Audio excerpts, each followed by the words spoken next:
아멘. 감사합니다. 전 오늘 축복이 실현되는 사회생활, 축복이 실현되는 사회생활이라는 제목으로 하나님 말씀 증거하도록 하겠습니다. 그 통계청 통계를 보니까 보통 직장인들이 직장에서 보내는 시간이 8시간 정도 된다고 합니다. 그러니까 가정에서 잠자는 시간을 빼면 집에서 보내는 시간보다 직장에서 보내는 시간이 더 많은 것이죠. 우리가 복된 삶을 살아가기 위해서는 가정에서뿐만 아니라 직장에서도 복된 자로 살아가야 될 줄 믿습니다. 자, 그럼 어떻게 직장에서 복된 자로 살아갈 수 있을까? 그 기본적인 원리는 축복된 삶을 살아가는 원리와 비슷합니다. 에베소서 4장 22절에서 24절 말씀 우리 한 절씩 교독하면 너희는 유혹의 욕심을 따라 썩어져가는 구습을 따르는 옛사람을 벗어버리고 오직 너희의 심령이 새롭게 되어 하나님을 따라 의와 진리의 거룩함으로 지으심을 받은 어떤 사람을 입어야 됩니까? 새 사람을 입어야 됩니다. 우리는 교회에서만 성령의 지배를 받을 뿐만 아니라 가정에서도 성령의 지배를 받아야 되고 그리고 직장에서도 성령의 지배를 받아야 될 줄 믿습니다. 오히려 직장의 삶의 현장은 가정과 교회보다 더 많은 유혹의 손길이 있는 곳이 직장입니다. 그래서 우리는 거룩하게 살기 위해서는 성령의 지배를 받아야 됩니다. 또 어떤 결단을 가져야 됩니까? 죄로 인한 즐거움을 포기하고 하나님의 말씀을 인내로 지키겠다는 결단을 직장 생활 속에서도 해야 됩니다. 직장 생활 속에서 다가오는 여러 가지 유혹들, 조금 편법을 써서 물질을 더 얻고자 하는 그러한 시도들, 그리고 회식이나 이런 자리에서 주어지는 여러 가지 은밀한 유혹들, 그러한 것들이 있지만 죄로 인한 즐거움으로는 결코 축복이 되지 아니함을 믿어야 됩니다. 아멘이십니까? 하나님의 말씀을 인내로 지킬 때 주시는 좋은 은사와 온전한 선물이 있다는 것을 우리는 믿어야 됩니다. 자, 그리고 직장에서의 삶 속에서도 가정에서와 동일하게 이 관계가 있는데요. 지난주에 우리가 가정 생활에 대해서 말씀을 들었습니다. 가정 생활에서 서로 피차 그리스도를 경외함으로 서로 복종해야 된다는 거 말씀 기억나시죠? 그렇죠? 아내분들은 어떻게 해야 됩니까? 아내는 그리스도를 경외함으로 남편에게 어떻게 해야 되죠? 복종해야 되고 남편은 그리스도께서 교회를 사랑하듯이 아내를 사랑해야 됩니다. 피피 당겨주세요. 사랑해야 됩니다. 아멘이십니까? 예, 아멘 소리가 아주 작으신데요. 자, 이번 주 이렇게 어떻게 잘 지내셨습니까? 이번 주 이제 자기에게 적용해야 되는데 이제 서로에게 적용하셨을 것 같아요. 복종해라, 사랑해라 이러면서 이제 예, 자기에게 적용하실 은혜가 있기를 주님으로 축복합니다. 자, 그러면 이제 이 직장 생활 속에서도 서로 맞추고 그리스도를 경외함으로 복종하는 삶을 살아야 됩니다. 에베소서 6장 5절에 보면 이렇게 말하고 있습니다. 직장에서의 관계를 설명하는 말씀인데요. 우리 청년들만 같이 한번 읽어보겠습니다. 종들아 두려워하고 떨며 성실한 마음으로 육체의 상전에게 순종하기를 그리스도께 하듯 하라. 자, 여기 보면 두 관계가 나옵니다. 한 사람은 누구죠? 종입니다. 한 사람은 누굽니까? 상전입니다. 종은 노예를 의미하고 상전은 주인을 의미합니다. 아니, 노예제도와의 관계와 우리 사회생활하는 거하고 무슨 상관이 있습니까? 이렇게 얘기할 수가 있습니다. 그런데 이 1세기 로마 제국의 노예제도는 이 근로자 계층과 고용자 계층으로 발전하였습니다. 이 로마 제국에 노예가 몇 명 있었냐면 6천만 명이 있었어요. 그리고 그리스와 이탈리아에는 인구의 3분의 1이 노예였습니다. 그러니까 노예가 이제 가정에서 이제 그 종만 있는 것이 아니라 근로자의 많은 숫자가 노예였어요. 심지어는 오늘날에는 아주 이 그 가장 선호하는 직업이라고 할 수 있는 의사나 간호사도 그때는 노예들이 일을 했습니다. 그리고 교사, 행정가, 회계사 이런 일들을 다 누가 했냐면 노예들이 했어요. 그래서 노예제도는 발전해서 사실상 이 로마 제국을 이끌어가는 근로자 계층을 형성했습니다. 그리고 노예에 대한 처우도 많이 개선되었습니다. 노예의 그런 이제 인권을 생각하는 주인들이 많아졌고요. 그래서 노예를 자유롭게 해방시키는 주인들도 있었습니다. 그리고 노예들도 사유재산과 가정을 가질 수 있는 권리가 생겼습니다. 그래서 부유한 노예도 생겨나기 시작했습니다. 부유한 노예는 자기가 누군가의 종이지만 자기 집에는 또 종이 있었습니다. 그리고 자유민들 중에서도 취직하기 위해서 의도적으로 노예가 되는 사람들도 있었습니다. 그래서 지금 바울이 이 종과 상전의 관계를 얘기할 때는 단순히 노예 제도로만 볼 것이 아니라 근로자 계층과 그리고 고용자 계층의 관계로도 충분히 적용할 수 있는 말씀인 것입니다. 자, 그러면 우리가 이 말씀을 가지고 복된 사회생활을 하기에 기억해야 될 것들. 자, 첫 번째 우리 같이 한번 읽어보겠습니다. 그리스도에게 하듯 육체의 상전에게 순종해야 합니다. 자, 누구에게 하듯? 누구에게? 육체의 상전에게 어떻게? 순종해야 합니다. 에베소서 6장 5절 말씀을 우리 여성 성도님들이 한번 읽어주시기 바랍니다. 종들아 두려워하고 떨며 성실한 마음으로 육체의 상전에게 순종하기를 그리스도께 하듯 하라. 자, 지금 종들에게 주인에 대해서 성실한 마음으로 일을 하고 주인을 두려워하라고 말하고 있습니다. 그런데 원래 종들은 당시 종은 주인을 두려워할 수밖에 없어요. 아무리 노예제도가 개선되었다고 하지만 주인은 종을 위협할 수 있는 여러 가지 수단을 가지고 있었습니다. 그래서 당시 종들은 주인을 두려워하고 주인 앞에서는 굉장히 성실하게 일할 수밖에 없는 존재였습니다. 물론 앞에서는 그랬지만 뒤에서는 게으름 피우고 그리고 열심히 일을 하지 않을 수도 있었겠죠. 자, 그런데 지금 바울이 두려워하고 떨며 성실한 마음으로 주인을 섬기라고 하는 이 말씀은 그때 당시 일반적인 종들이 가지고 있는 그 행동과는 다른 의미로 지금 말씀하고 있는 것입니다. 그 의미가 무엇입니까? 6장 5절 다시 보면 육체의 상전에게 순종하기를 누구에게 하듯하라? 그리스도에게 하듯하라. 그러니까 무슨 말입니까? 지금 종으로서 주인이 맡긴 일이 있는데 그 일을 내가 할 때 그 일을 그리스도께서 나에게 맡기신 일처럼 거룩한 두려움과 성실한 마음으로 그 일을 하라는 말씀인 것입니다. 그럼 여기서 이제 우리가 약간 괴리가 생기죠. 우리의 삶의 현장에 적용해 보면 우리가 직장 생활하다 보면 회사의 사장님도 있고 부서의 팀장님도 있고 리더들이 있습니다. 그럼 그 리더들이 나에게 요구하는 일을 주님께서 나에게 맡기신 일처럼 해야 된단 말입니까? 왜요? 그 사람들은 하나님이 아니시고 또 그 사람들은 내가 보니까 인격과 역량이 나보다도 모자랄 때가 많은데 내가 그렇게 해야 됩니까? 이런 의문을 가질 수가 있습니다. 그 의문에 대한 답이 무엇일까요? 이것입니다. 우리 웅범형제가 한번 읽어주세요. 지금 나의 삶의 자리를 허락하신 분, 지금 내가 하는 일을 나에게 주신 분이 하나님이시기 때문입니다. 하나님의 주권 아래 내가 이 일을 하고 있기 때문입니다. 왜 그 일을 그리스도께 하듯 해야 되느냐? 지금 내가 하고 있는 그 일이 사실상 누구의 주권 아래서 나에게 주어진 일입니까? 그렇죠. 그러면 이 일은 누가 맡기신 일입니까? 하나님이 맡기신 일이라는 것을 믿으시기를 주님을 축복합니다. 아니, 내가 선택한 건데요. 그렇죠. 내가 선택했죠. 그러나 하나님의 주권 아래서 나에게 주어졌다는 것을 믿어야 됩니다. 자, 근데 이 믿음은 불편한 어떤 한 가지 사실을 우리에게 전제시킵니다. 그건 뭐냐면 이것입니다. 바로 지금 있는 이 자리에서 나에게 어떤 일을 시키고 명령하고 요구하는 사람이 누가 세운 사람이다?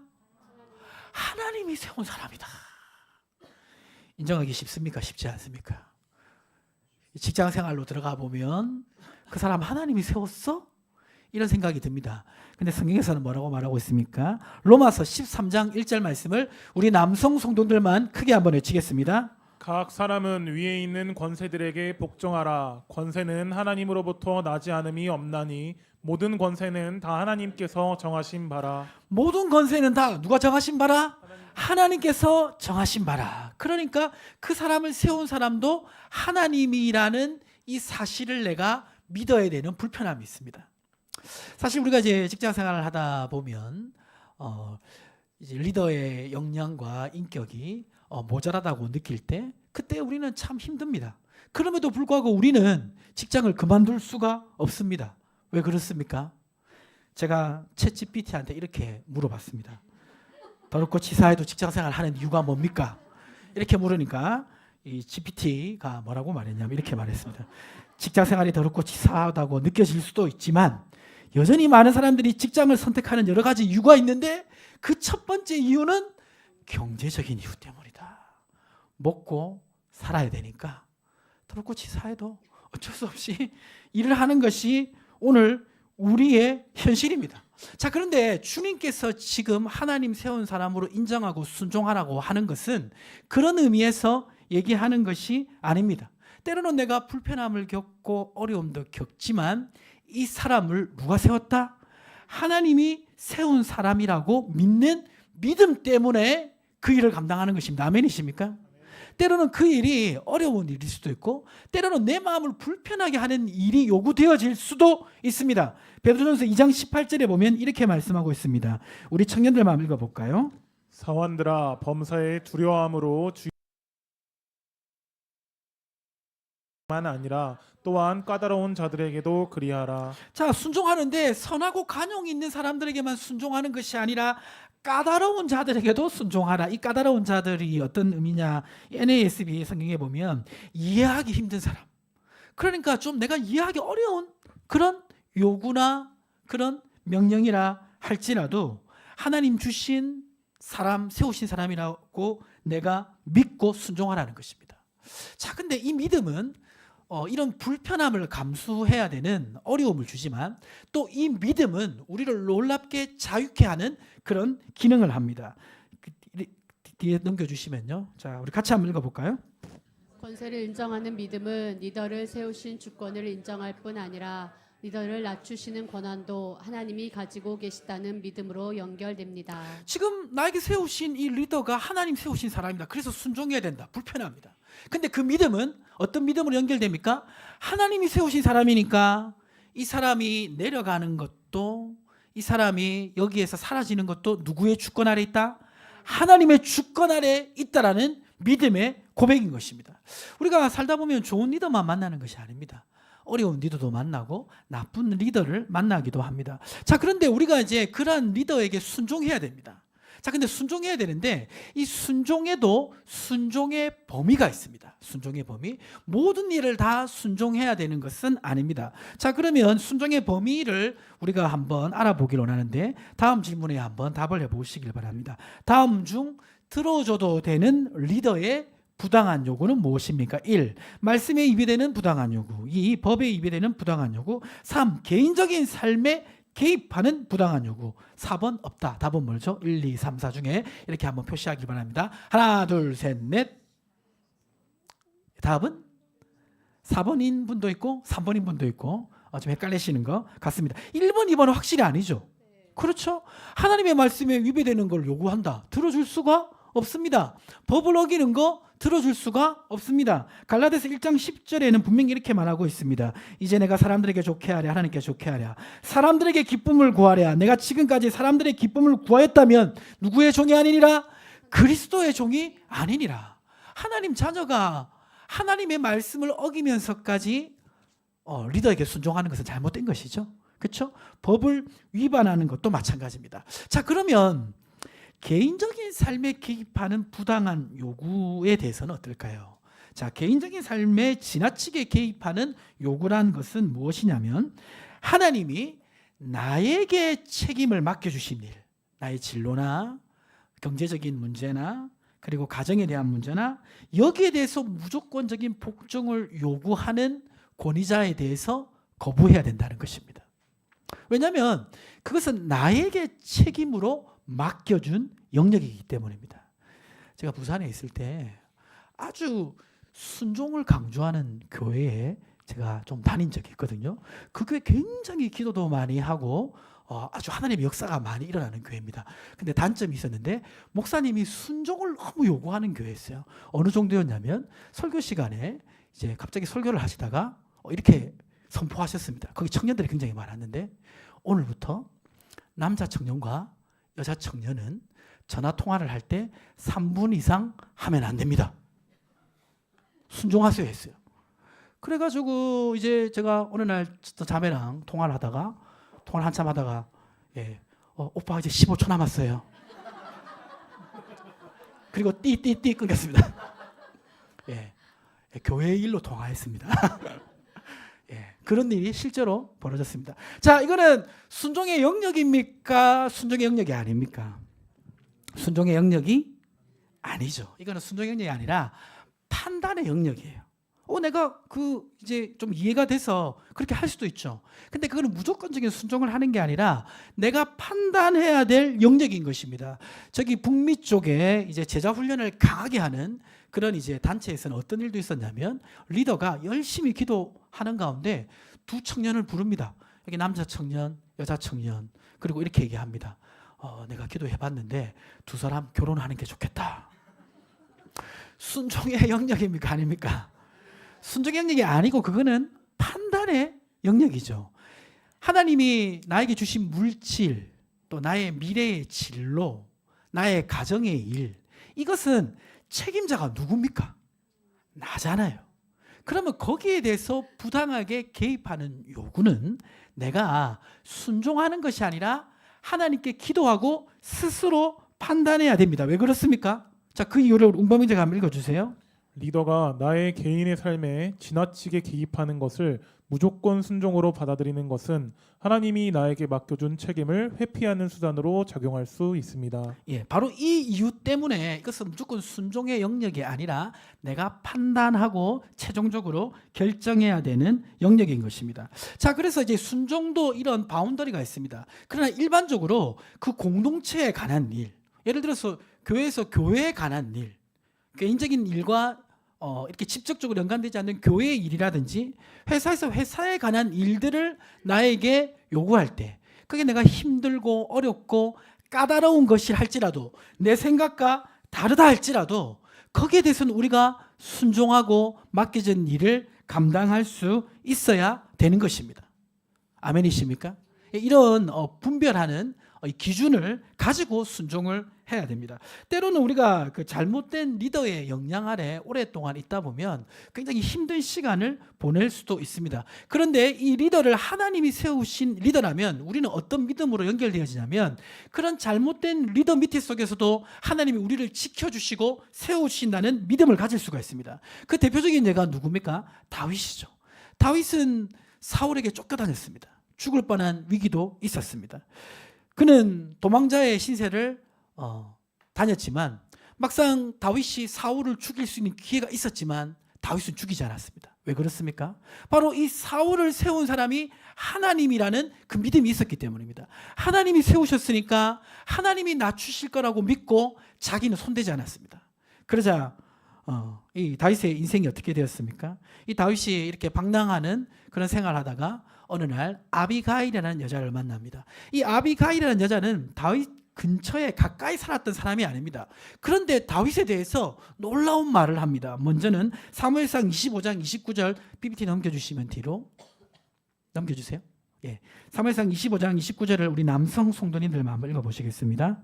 사람이 일어나서 내 주를 쫓아 내 주의 생명을 찾을지라도 내 주의 생명은 내 주의 하나님 여호와와 함께 생명 싸개 속에 쌓였을 것이요 내 주의 원수들의 생명은 물매로 던지듯 여호와께서 그것을 던지시리이다. 지금 다윗은 방랑하고 있습니다. 갈 곳이 없어요. 근데 다윗을 아주 잘 알지 못했던 이 아비가일도 다윗에 대해서 뭐라고 얘기했냐면 하나님께서 다윗 당신의 생명을 지켜주실 것입니다.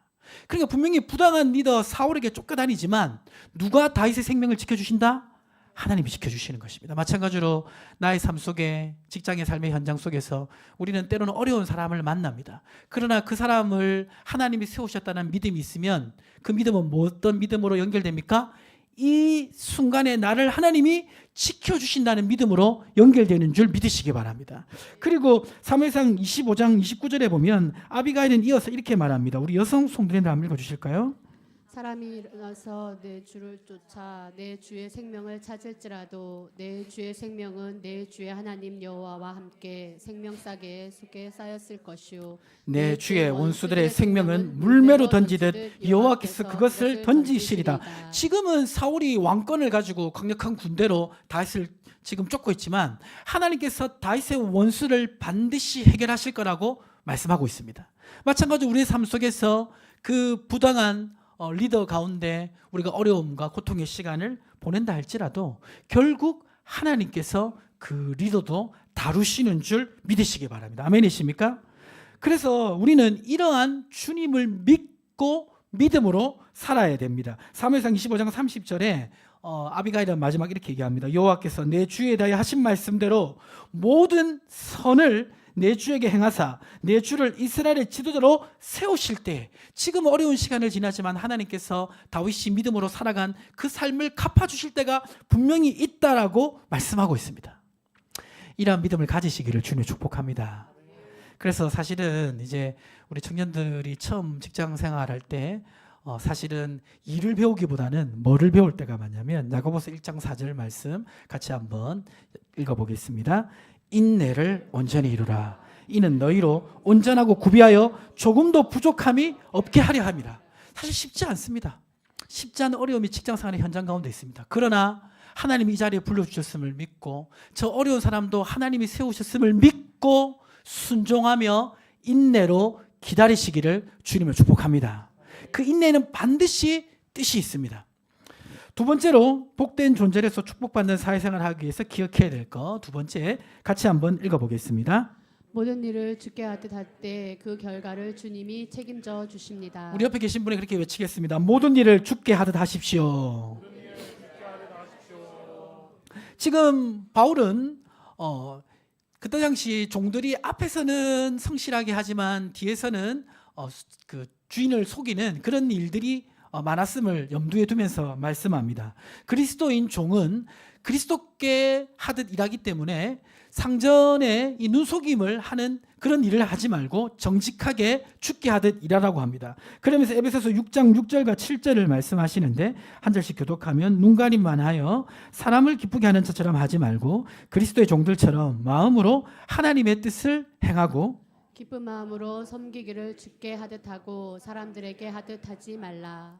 그러니까 하나님께 하듯 그렇게 일하라 이렇게 말하면서 에베소서 5장 8절에 그 이유에 대해서 말합니다. 그 이유가 뭐냐면 이는 각 사람이 무슨 선을 행하든지 종이나 자유인이나 주께로부터 그대로 받을 줄 알미로다.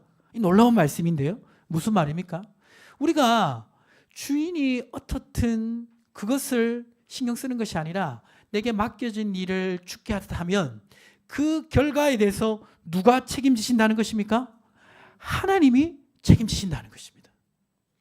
주인이 알아주지 못하거나 그리고 드러나지 않을지라도 하나님께서 그것을 보고 계시고 축복하신다는 것입니다. 잠언 11장 3절에는 이렇게 말씀하고 있습니다. 같이 한번 읽어볼까요? 정직한 자의 성실은 자기를 인도하거니와 사특한 자의 패역은 자기를 많게 하느니라. 자, 이렇게 말하면 또 우리 성도님들 중에 그렇게 생각하시는 분 있을 수도 있습니다. 목사님께서 사회생활을 많이 안 해봐서 잘 모르시는 것 같은데 사회생활을 잘 하기 위해서는 앞에서는 열심히 하는 척하고 뒤에서는 적당히 하는 것이 지혜로운 사회생활입니다. 이렇게 말씀하실 수도 있습니다. 그런데 우리가 가져야 될 믿음은 뭐냐면 우리를 이 땅에서 일하게 하신 그분이 하나님이시고 그리고 우리가 세상의 권세에 있는 사람들 통치권 아래 있지만 사실상 그들의 통치권 아래 있는 것이 아니라 하나님의 통치권 아래 있다는 믿음을 가져야 됩니다. 아멘이십니까? 에베소서에 보면 분명히 얘기하고 있습니다. 에베소서 2장 1절에서 5절에 보면 우리가 과거에 누구의 권세 잡은 자를 따랐다고 얘기하고 있습니까? 공중의 권세 잡은 자 마귀를 따랐다. 이 무슨 의미냐면 이 마귀는 이 세상의 권세를 가지고 있습니다. 그래서 마귀는 자신이 가지고 있는 권세를 이 세상의 권력자들에게 나누어 주고 그 권력자들이 이 세상 사람들을 다 좌지우지합니다. 그러니까 이 세상 사람들이 열심히 일한 그 결과에 대해서 최종적으로 평가하는 사람들은 그 사람들입니다. 예수님 믿기 전에는. 그렇죠? 공중 권세 잡은 자에 따라서 살아갈 수밖에 없기 때문입니다. 그리고 하나님은 우리의 도움이 되지 아니했습니다. 여기 1장 5절에 보면 1장 3절에 보면 본질상 앞으로 돌아가시면 본질상 우리가 어떤 사람이었습니까? 진노의 자녀였으니까 하나님과도 아무 상관이 없었습니다. 그러나 에베소서 2장 4절과 5절에 보면 한 절씩 교독하면 긍휼이 풍성하신 하나님이 우리를 사랑하신 그 큰 사랑을 인하여 허물로 죽은 우리를 그리스도와 함께 살리셨고 원래는 우리가 하나님과 아무 상관이 없었는데 예수 그리스도의 부활과 함께 부활해서 우리가 하나님의 자녀가 되었는 줄 믿으시기 바랍니다. 하나님의 자녀가 되었으니까 어떻게 되었습니까? 새로운 생명을 얻었고 하나님의 자녀가 된 사람은 세상 권세 잡은 자와 어떻게 관계가 바뀌게 되냐면 앞에서는 공중 권세 잡은 자를 따를 수밖에 없었지만 이제는 골로새서 2장 15절 말씀 같이 읽어보겠습니다. 통치자들과 권세들을 무력하여 드러내어 구경거리로 삼으시고 십자가로 그들을 이기셨느니라. 더 이상 통치자들과 권세자들이 나의 삶을 결정적으로 개입할 수 없도록 나는 하나님의 손안에 있게 된 줄 믿으시기 바랍니다.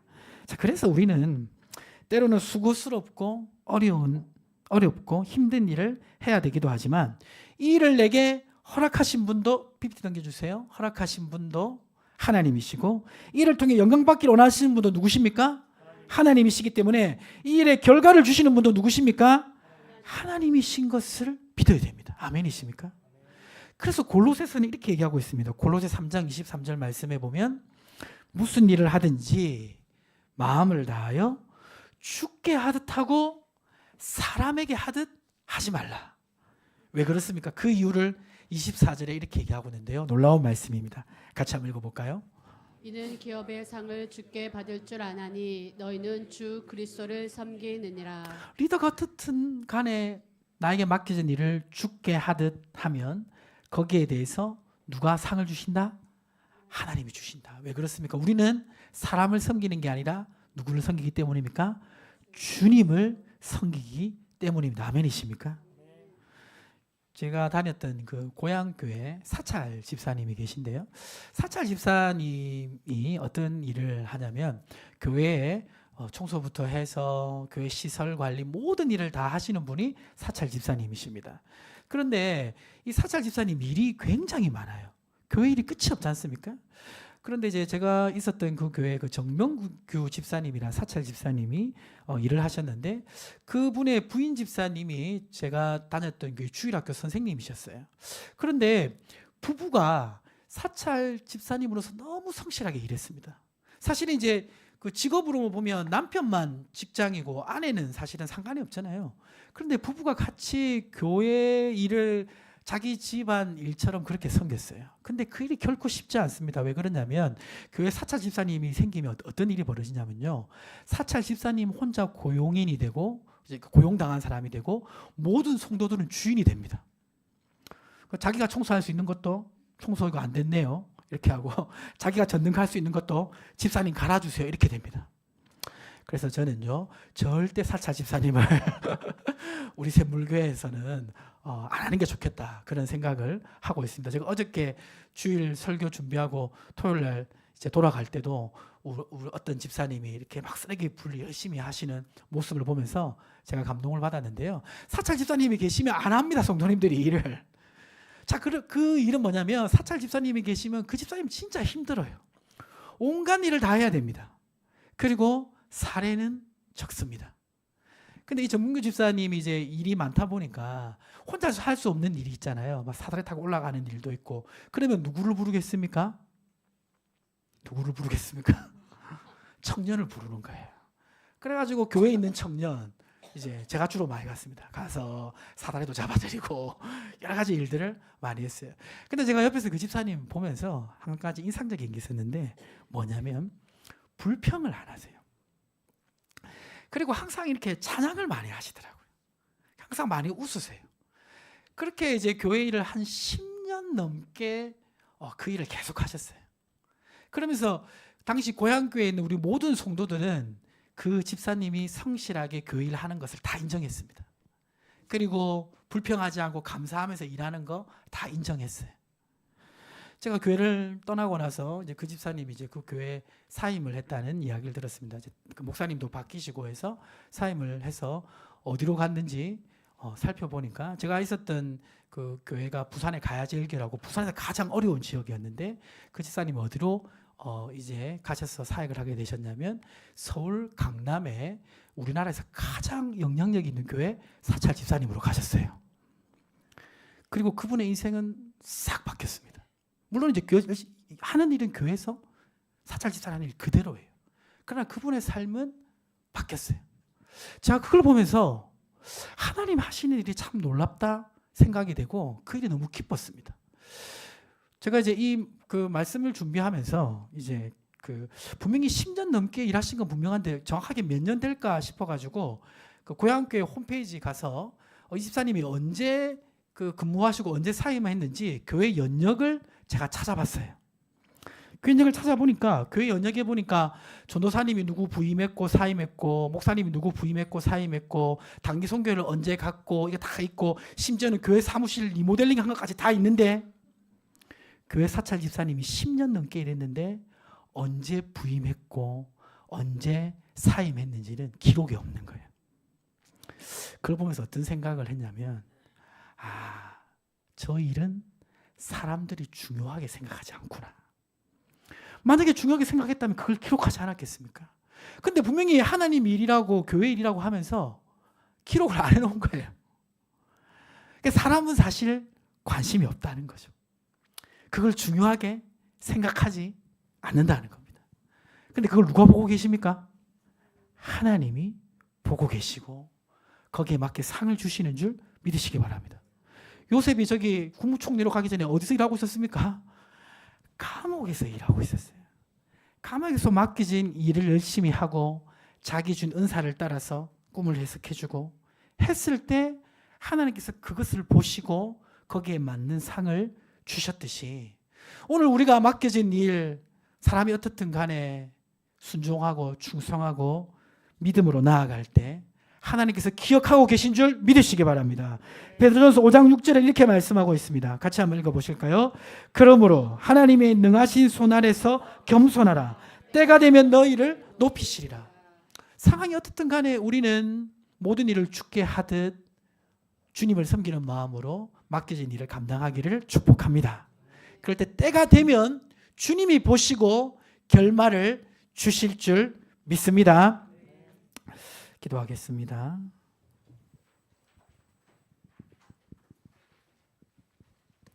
하나님 아버지, 축복된 사회생활 어떻게 해야 될지 말씀을 통해 들었습니다. 하나님, 나의 삶의 모든 것을 주님이 주관하심을 고백합니다. 내가 살아가는 힘든 삶의 현장, 또 어려운 사람과 함께 일해야 되는 현장 속에서도 하나님이 모든 일을 주관하고